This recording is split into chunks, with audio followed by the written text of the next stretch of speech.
Castle. Hey guys, do you like content? I like content. I have some nice content for you here to consume. Enjoy content and then get excited for next content, right? Isn't that how the world works? Isn't that how selling stuff works? Isn't that how making comics and stories works?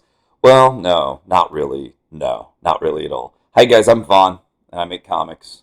I make really damn good comics. And this book is somewhat of a relic now. It's been out for probably going close on to 3 years. This is Isom 1 by Rippaverse.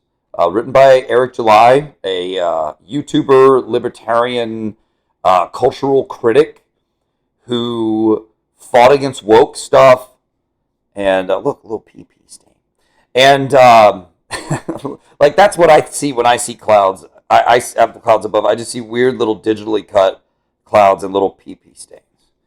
So this is Isom 1. This is the book that started it all. This is what started Eric's Rippaverse, a universe that he named after himself, if that tells you anything. And this book is very interesting. It's very controversial in a way, not because of the content of the book or the actual, the effects of the book on the public, but it's controversial because people aren't allowed to criticize this book.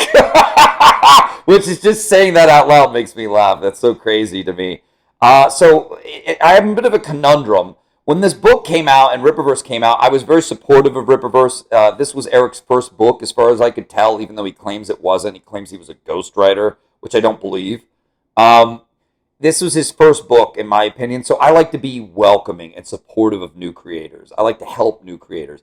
And me and many other people worked together to make sure Eric was very successful. And Eric has since pretty much made it sound like he was the reason he was successful and no one else. And launched this universe based off of Isom, because that's essentially what this book is. It is a book made like a YouTuber, which Eric is, makes content just to fill the void on his channel and keep churning out content. And then from this book, other content would be spawned, aka other characters. So that's what this book is. How do I review it? I mean, I kind of want to review it like I just picked it up in the store and I decided to give this a review, But it's hard to leave out all the context around this book. It launched, it made 3.7 million, something like that. Respect the source material. Look at that face. What is this shit? So he basically launched his universe named after himself, based on the anger you have at the mainstream. If you want to show the mainstream what's up, you'll buy this crap. A lot of people bought this book. I would say over 64,000 people purchased Isom. I myself did not. Someone had to send me this. And I apologize to that person. I should have done this review a long time ago. You sent me this. You were awesome. Thank you for this. I owed you this review. I'm doing it now. I hope you enjoy it. And I hope everyone does. Because I'm going to be honest about this book. A lot of people aren't honest about Rippaverse books. A lot of people try to help them be successful. They want to feel like they're part of that success. I get it. There's an excitement that comes with that. But if we're not honest about art, then we're no better than the SJWs and the leftists that we criticize, who are also putting out bad art and then complimenting each other on it. If we're not honest about art, then we're not going to be better on our side when it comes to offering an alternative to their bad art. We're just going to churn out content. So that's what this book kind of is.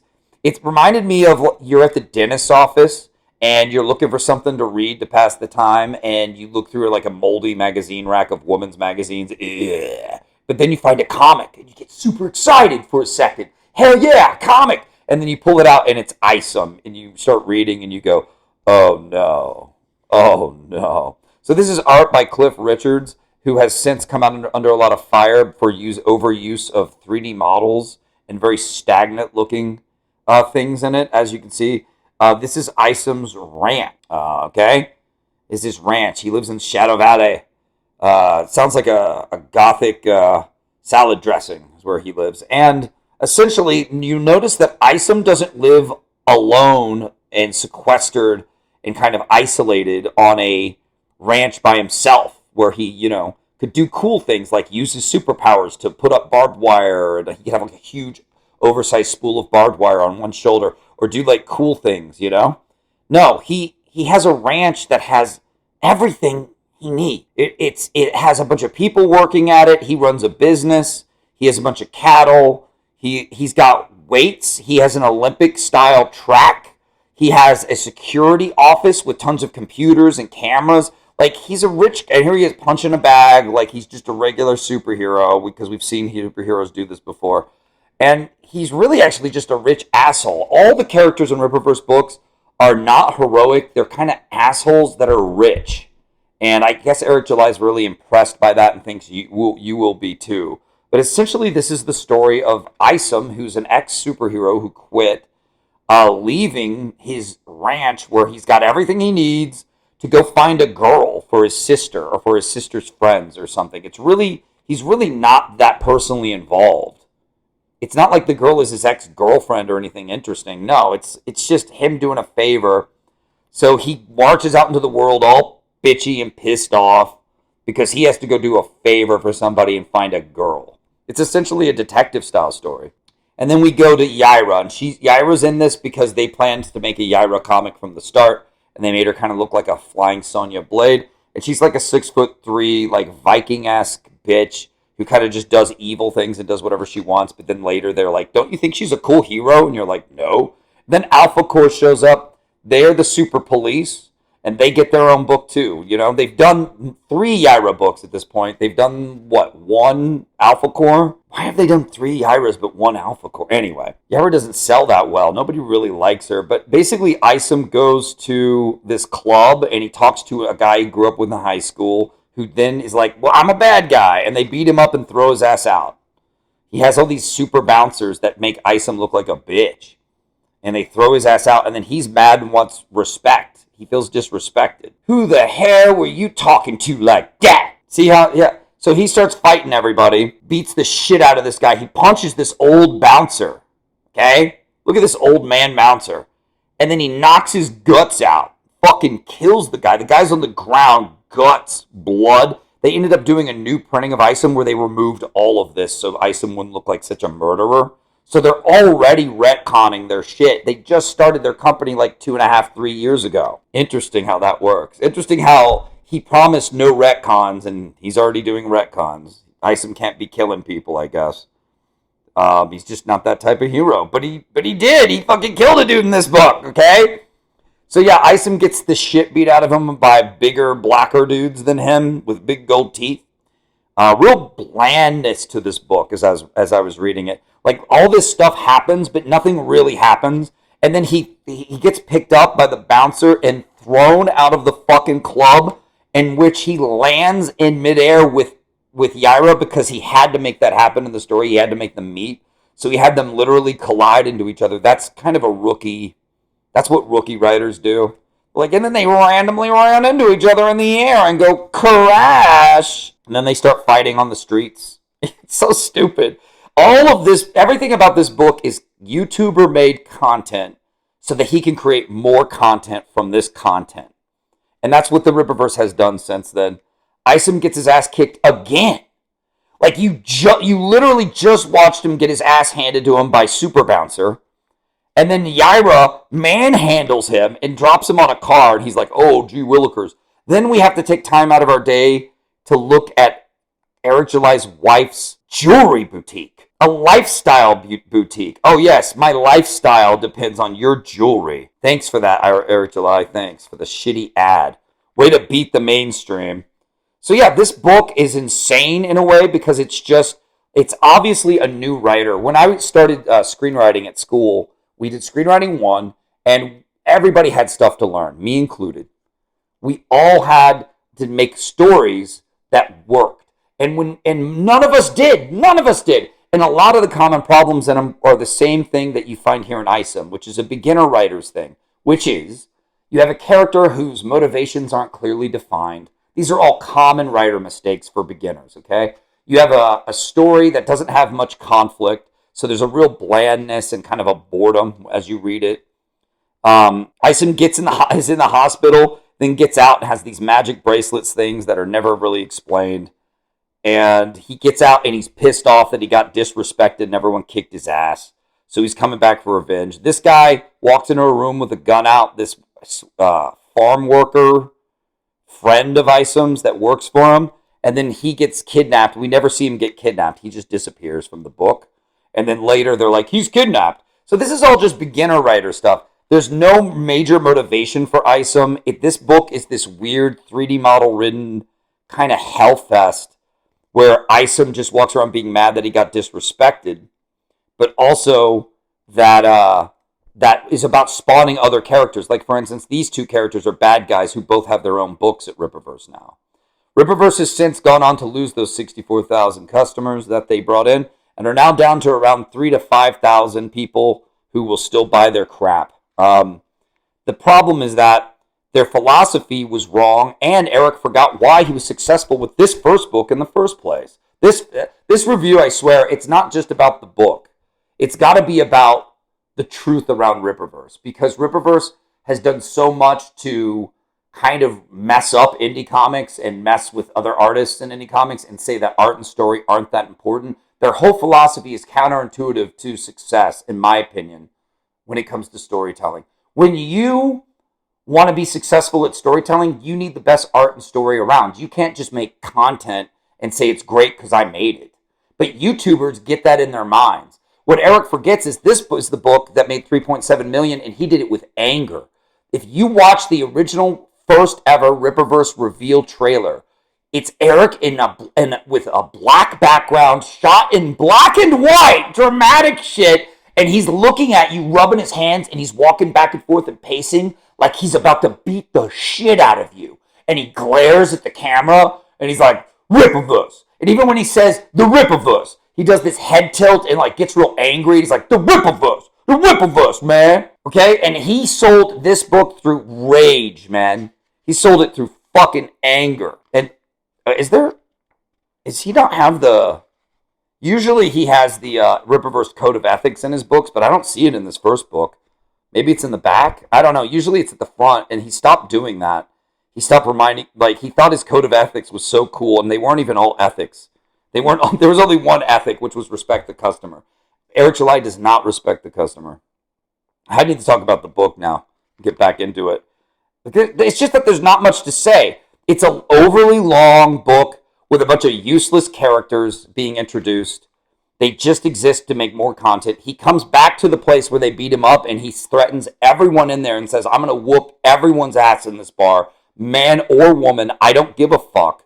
I'm going to beat the shit out of all of yous. And then he does. He beats the shit out of almost everybody. Everybody runs. He's basically being a terror. He fights the big guy from the beginning again and beats him.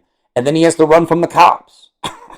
And look at how these pages just go on and on and on and on. And it's not a very interesting fight. It's real basic. It's the reason this book is so long and has so little happen within so many pages is because it's a beginner writer who's still learning. There's nothing wrong with that. And yet, if your attitude is that I don't need to learn anything because I'm already great, which is what Eric's is, you're not really going to get anywhere. So I hope you guys enjoyed this YouTuber content that I made for you. I made some content. This book, and then here's Eric being angry and looking at you. We aren't done quite yet. At the very end of the book, he gets a crappy costume that has a big eye on it. For Isom. Get it? What does Isom mean in the superhero world? No one knows. It's just the name of Eric's great-great-great-great-great-great-great-great-grandpappy, and he decided to honor him by making that the superhero name. Not a very good superhero name at all. But, whatever. This book, they've just released the third book. It's out. People are reviewing it. Someone sent this to me. I had to review it for them. The art, the story, it's like a copy and paste book. It just exists to be content from which other content is spawned. And the YouTuber method of making books doesn't work, in my opinion. You can't just have content and have people show up for it. People who love comics, and you think if Eric loved comics, he would understand this, but he just doesn't at all. People who love comics love art and story. People who love comics, they're chasing that next level thrill that they get from good story and characters they care about and characters they want to follow. So Eric's philosophy, I think, has failed him. I don't think it's grown his business at all. His business is having to use all its money to churn out tons of books, almost like a book every month. They've had multiple misprintings. They've had all these problems because nobody ever checks these books. They just get churned out. So it's a bizarre philosophy. You would expect someone who loves comics, even if they're not that smart, to at least understand that that's what we like as fans. That's what we come here for.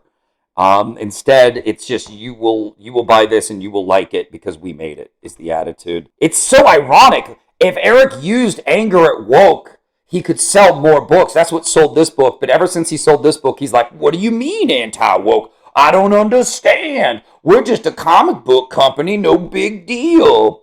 And he's hired all these weird leftists to work for him too that have come with their own bizarre baggage. It's been a mess, man. But this book, I wouldn't pick it up off the shelves in real life. I would never want to buy it. I would never look twice at it. It's got a terrible cover where Isom it looks like an action figure falling over as the super police / super fascists called Alpha Corps are coming to beat him up and arrest him for being super without a license or whatever, with a weird, creepy 3D rendered buildings and 3D rendered clouds and Photoshop clouds behind them. It's just a mess. This whole thing has been so disappointing. I was happy to support Rippaverse, not just because he was new at making comics, but I wanted them to be successful, along with everybody else. That's why they made so much money. It wasn't Eric July that did it. It was people like me and many others who came together and said, we're going to make sure this guy's successful. Now I'm told that I'm jealous of his success, and I'm going, you guys just can't put two and two together, can you? If I wanted him to be successful, why would I be jealous of his success? If I helped him be successful by promoting him, why would I be jealous of his success? It doesn't make sense. I don't see this as success, though, is the problem. If you get 3.7 mil and you can't even hire people to make a decent comic after 3 years, you're not successful. You failed. Your philosophy of content over quality has failed. And that's what this book kind of represents to me. It's the harbinger of all the mediocre Rippaverse shit to come. It's trashy, it's boring, it's 3D model crap, it's bad storytelling, it's boring. It's not an interesting take on superheroes in any way, shape, or form. And there's no character to really relate to or get into. So it's just, what is it? Like I said, it's content. Content from which other content was spawned. And all that other content has been mediocre too and subpar. Even with some professional comic writers writing it, Rippaverse was not able to just make something good. Unfortunately, people. It's really sad. I'm sad about it. I moved on, though, and started, I've been a critic of theirs for a little bit. I've criticized Yaira, but I've also made videos explaining how I would fix Yaira. And I'm not just all about throwing shit at people. There's ways to fix all of these characters. I'm kind of like a doctor, a surgeon of art and of story myself. You could hire me to doctor your script. You could hire me to do... I don't want Rippaverse to, though. I don't want to work for them. They have no vision. This book shows you everything that's to come in Rippaverse without people realizing it. That you're going to get mediocrity. You're going to get characters who aren't even cool heroes that you aspire to in any way, shape, or form. None of these super police, like they did Alpha Corps, that book, I hated the super police. They dropped their floating fortress that they don't need. They don't need a floating fucking fortress on the city. They're imbeciles. So, yeah, these books failed to make a difference in comics. And I think that is actually the main question here that I want to end on. The main question is did this change the industry? Did this stick it to the mainstream or make this mainstream change their ways or compete with the mainstream? Did this book end up being a viable alternative to what the mainstream was offering? Did Rippaverse achieve that with all their millions of dollars? No, they did not. I don't care if you love Rippaverse, hate Rippaverse, or are totally ambivalent to them. This company and these books, they failed. They failed after all that love and goodwill and money and support people like me and many others gave them. Of course, I never gave them money. Because let me tell you guys something. This Isom book, this first book, this shit was $35 with $15 shipping. You had to pay $50 to get this. And it's because Eric knew he calls it a good business move. I call it just being a greedy bastard and overcharging people for shipping. When you overcharge for shipping, you're a bitch, okay? You're being a greedy fuck trying to make profit off of shipping. And also a $35 comic that costs you $1.25 to print. Unbelievable. So Rippaverse has failed in every way. It's failed when it comes to respecting the customers because they lie about misprints and try to cover it up. It's failed at making a decent story that people can get into and follow. It's failed at doing even good art. And this is after untold millions. So bizarre company, bizarre books, pure mediocrity. Enjoy your content, folks, and get excited for next content. Fuck that. I'm out of here with that. I've got a lot of other books that I'm going to review, guys. I hope you might want to check these out. Got Inglorious Rex 2. Just read that. Enjoyed the hell out of it. Got some Daredevil. Got some Silence Dogood. Oh, man, you guys are going to love them. So check them out. And check out my comics at risingandcomics.com. Best comic books in the world. Great prices. Buy them. Love them. Adore them. Enjoy them. Trust me, I'm here to tell the best stories in the world, and that's what I'm doing. Enjoy the content. I'll see you guys on the next one. There it goes. Sometimes on for 5 minutes, sometimes on for 5 hours. That's my man. Talk hard! Terror returns, and Terror in the Trenches 2. Sign up today.